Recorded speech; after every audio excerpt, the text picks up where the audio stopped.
Vache verte voyage en bateau. Un jour, alors qu'elle rentrait de vacances à la bernerie en Ré, Vache verte décida de prendre un peu plus de temps pour vivre de nouvelles aventures. Elle fit un premier arrêt tout près, à La Rochelle, avec ses grands ports et ses bateaux qui sentent bon l'aventure. Elle se dirigea directement vers les bateaux, car elle n'en voit jamais en Auvergne, et elle avait toujours trouvé leur voile très élégante. En flânant sur le quai, elle s'arrêta devant un grand voilier blanc où 3 personnes chargeaient des centaines de bouteilles d'eau.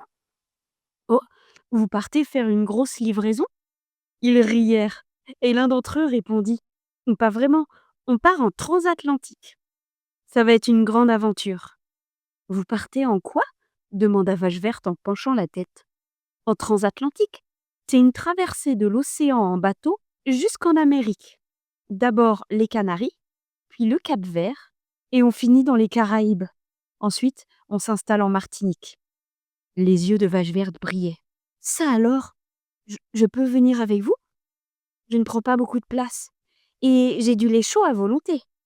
Les marins éclatèrent de rire, ravis. À bord, Vache Verte. On sera les seuls navigateurs avec du lait tout frais au petit déjeuner le matin. Le voyage se passa à merveille. Des nuits étoilées, des poissons volants et même un dauphin curieux qui venait leur dire bonjour chaque matin. Et un jour, après presque 3 semaines en mer, ils aperçurent une île toute verte, bordée de sable blanc. Ça y est, ils étaient arrivés aux Caraïbes. Mais ce n'est pas ça qui les surprit le plus. À peine arrivés, un petit cochon rose nageait droit vers leur bateau. Il avait un ukulélé dans la bouche. Salut les amis, moi c'est Fred, le cochon des îles. Bienvenue chez moi. Fred les aida à accoster, leur montra sa cabane faite de noix de coco et de planches récupérées et leur raconta ses histoires. Une fois, des Américains se sont échoués ici.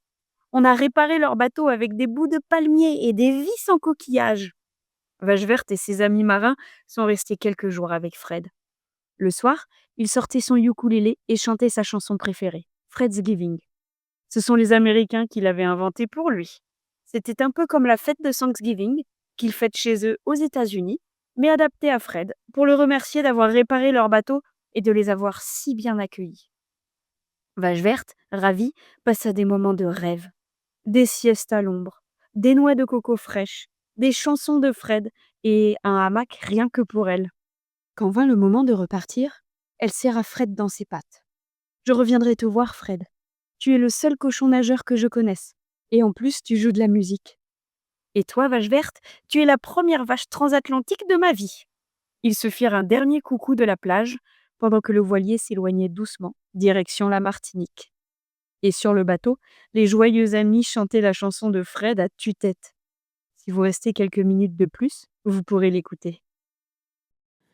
Il était une fois sur une île, loin d'ici,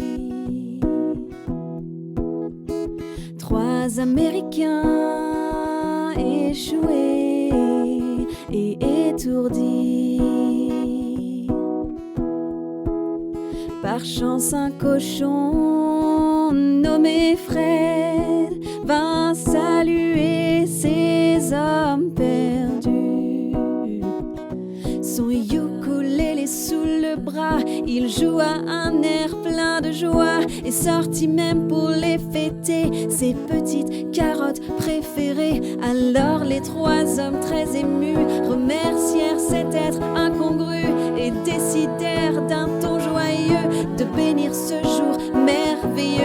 Friendsgiving, Friendsgiving, Friendsgiving. Ils purent enfin alors profiter du sable, du vent, du soleil doré. Et Fred leur apprit même à jouer ce chant qu'il siffle chaque journée. Friendsgiving, Friendsgiving, Friendsgiving. Tu te demandes d'où je tiens cette histoire. Accroche-toi bien, prépare ta mémoire, car quand je te dirai qui me l'a conté, tu riras fort ou tu resteras scotché. Tout ce temps, il était caché, observant tout sans même se montrer. Sur l'île tapis derrière les rocs, un petit bonhomme qu'on nomme Fox. Friendsgiving, Friendsgiving, Friendsgiving.